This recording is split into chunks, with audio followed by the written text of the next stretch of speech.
the Embodying Excellence podcast. I'm your host Brenden, and today I'm going to talk about the 75 Hard and Live Hard program. It's had a massive impact on my life so far, and I just want to outline exactly what it's all about. I initially got introduced to the program by Carlo a few years ago. After that, I looked into it a little bit, and I was putting it off for quite a bit, but eventually I decided to do it. I'm really glad that he mentioned it to me because I haven't looked back since. And the thing is, by putting it off all the time, when you start putting things off and trying to wait for a perfect time, you soon enough realise that there's no perfect time. And I realised that, and the thing is, when you're trying to do that, basically when you're busy is the best time to do it in reality, because when you're busy and you make time for it, then you're less likely to drop that out of your schedule, rather than when you start doing it when you're not busy. It's going to be one of the first things to drop out of your life when you're busy, because we weren't doing it before. So my advice to you is just try and get it done. If you really want it, just try getting it done no matter what it is. Okay, so just going through the 75 Hard program. It's part of the Live Hard program. If you want to find out more about the Live Hard program as a whole, well, basically to give it a bit of a quick rundown, 75 Hard is the first leg of the full Live Hard program, and then proceeding after that, it's phase 1, phase 2 and phase 3.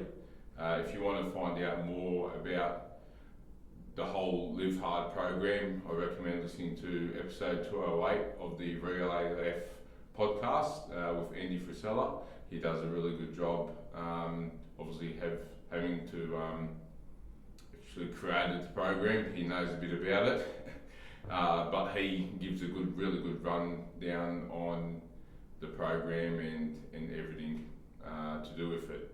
So just with the 75 Hard program, I'll just lay down the basics of that. So basically, you've got to perform 2 workouts. One of them's got to be outdoors, and they can't be back to back. They've got to be 45 minutes. And they've got the thing is with them, you've got to have intensity behind it. So that could be different for different people depending on their fitness levels. So, for example, for your workout could be a weight session for someone who's got pretty good fitness, or for someone that isn't the fittest yet, who's a bit earlier on in their journey. They could do something like body weight exercises at home, just as long as there's intent behind it. That's the main thing. It's it's a mental toughness program more than anything, and your physical results come for it. But in terms of the workouts, that's the main thing, intensity behind it. So the outdoor workout can be quite tough if you've got weather conditions to deal with. Sometimes it might be raining, sometimes it might be really cold. In Australia, we're fairly lucky in that respect. It's generally not too bad compared to other countries like America and other countries in Europe that could potentially snow and be a bit more unpredictable in terms of weather. But the whole idea behind the outdoor workout is conditions aren't always going to be ideal. It's not always going to be 25 degrees and sunny, and that's your life. You're going to have the hard things pop up, and you've got to be able to deal with it if you want to live and win. So that's that part. The next part is reading 10 pages of a non-fiction book. So reading the 10 pages of a non-fiction book is reading overall is quite underrated, I find, because basically what you're doing by reading is you're reading in often someone's life work for a minimal expense, say $20, $30, whatever it is, even if it's even more than that. If you get one thing from that book or books during the period, then you're winning, because they can make massive difference to your life overall. So that's the 10 pages. Can't be, once again, it's got to be non-fiction, so it can't be something like Harry Potter or something like that. It's got to be sort of a non-fiction book.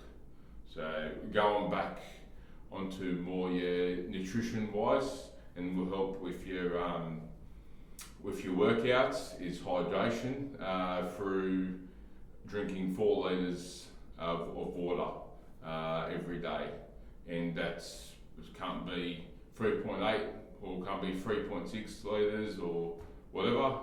It's got to be full 4 litres, or it's more American, but sort of personally, or in American it's saying 3.78 litres, or the gallon in American terms, imperial terms, but I've sort of always gone by the 4 litres, because that's what sort of, when you say a gallon here, it's generally 4 litres. Okay, so you've got to drink your 4 litres of water every day. Okay, so the next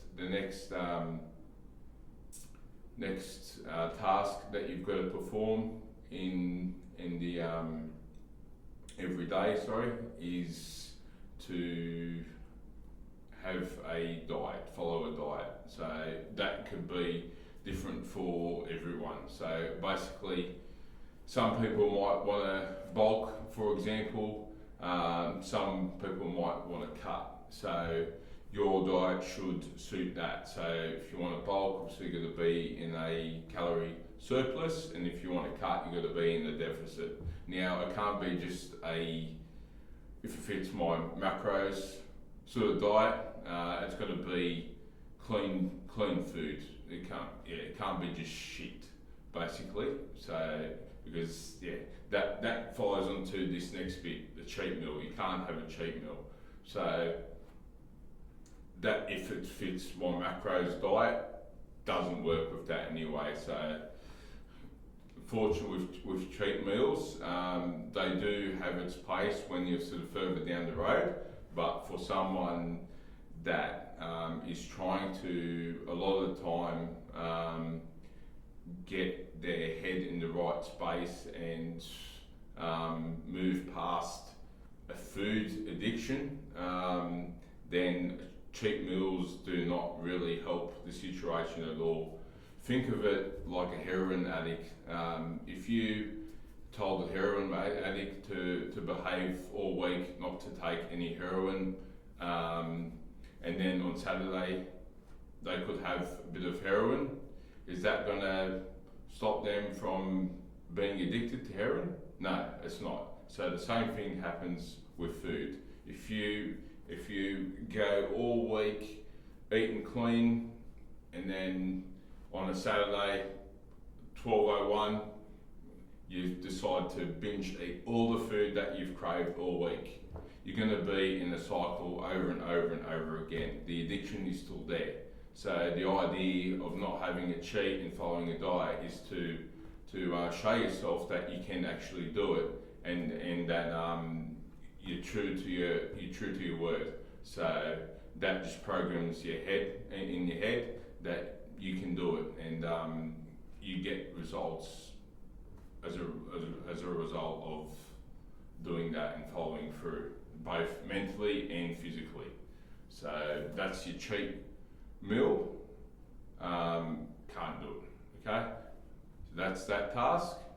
And then the next task is no alcohol. Could be more difficult for some than others. Some may not drink, but personally I can say that not drinking definitely helps with doing the other tasks as well, as having really good mental clarity all the time. If you sort of think of it as in drinking alcohol taking away from your recovery and that sort of way as well, working out 2 times a day and following a strict diet or a diet, then alcohol's not really going to help that either. So it sort of ties in with all that, but I find that the mental clarity benefit and just feeling a whole lot better overall and not having anything sort of drag you down and slow you down, then that's definitely helps as well. Next thing is a self-progress pick. Now the self-progress pick is often overlooked by some. I know some people that have done the program and they've sort of got unstuck by the self-progress pick and not doing it. It's sort of an easy thing to forget if you're not in the habit of doing it, but it's important because it's the little things in life that matter too. It's not just the big things. You've got to pay attention to the details. So I recommend in terms of that, getting the app, and then you can basically check off every task through the day as you do them, and then you sort of stop yourself from missing anything. But the self-progress pick also shows your progress to yourself, so you can see through them 75 days, however long that leg is, because it's sort of not just in that first stage, how far that you've come. Okay, so basically that's all the tasks that you've got to do every day, and yeah, they're pretty simple, but to complete the program, the thing is you've got to perform each of them tasks for 75 days straight. So if you even have one choc chip on one day, then you've cheated. Okay, so you've got to start from day one. So that's where it can be tough. But mentally it just builds you up immensely, and I've that's happened to me firsthand. So I really recommend following through and doing it 100%. So before I even started this program, to be honest, I sort of wondered how I was going to get it all done. And I've actually found more time in my day to get not only these tasks done, but a whole heap of other stuff as well. So it's one of them things, like we all do it, some less than others, but we tend to procrastinate a bit, and that can stop us from doing things that will benefit us both mentally and physically, and this sort of ties that all up for you and just keeps you getting after it all the time. So yeah, that's one benefit to it I've found as well. It's also a really good recalibration if you find yourself slipping. So sometimes even having done the program, you can a couple of times or a few times, you can find yourself not performing 100% to the way you could.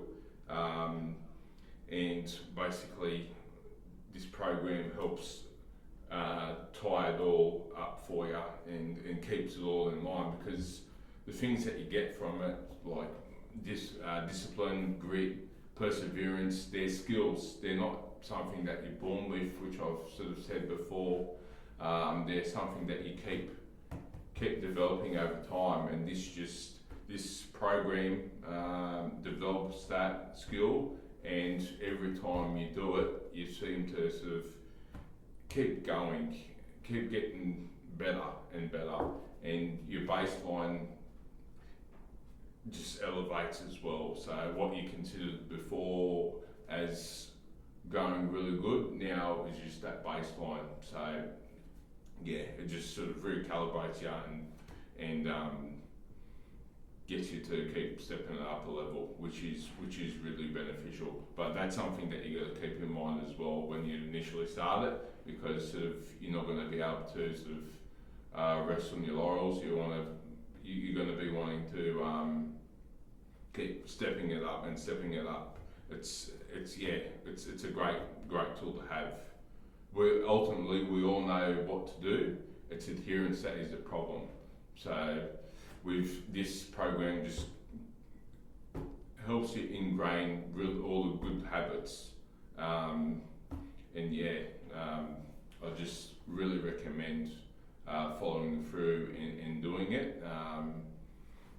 It'll help you ingrain them habits in your life and become a better person overall. It's just gives you a really good lifestyle to live. It's not really strict, and it's not a what's the word? It's not undoable long term. It's not sustainable. That's the word. It's not an unsustainable lifestyle to live. It's quite sustainable. I've sort of been living it myself, even if I'm not on the program. So it just keeps everything in line and keeps you dialed in, and just mentally you can be thrown a whole lot more, and you're able to cope with it a lot more. And and also with that comes your physical benefits as well. You become, depending on the diet that you have and all that, but it pushes you towards your goals in that respect as well.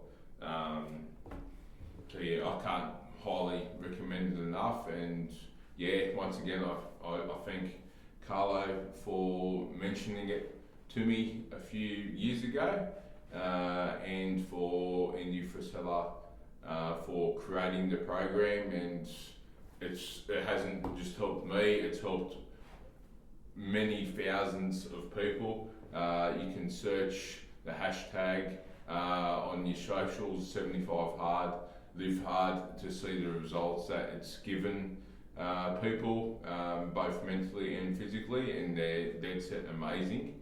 And it goes in line with the program that Carlo does as well. For me, it all ties in with each other and helps me perform to my best when I'm powerlifting or just general lifting in the gym. It gives me that intensity, keeps me dialed in, keeps me accountable, and just getting every task done by the book. Once again, I can't say it's any better than it's such a good program. Thanks guys for listening to this podcast, and I really hope that you've gained something from it.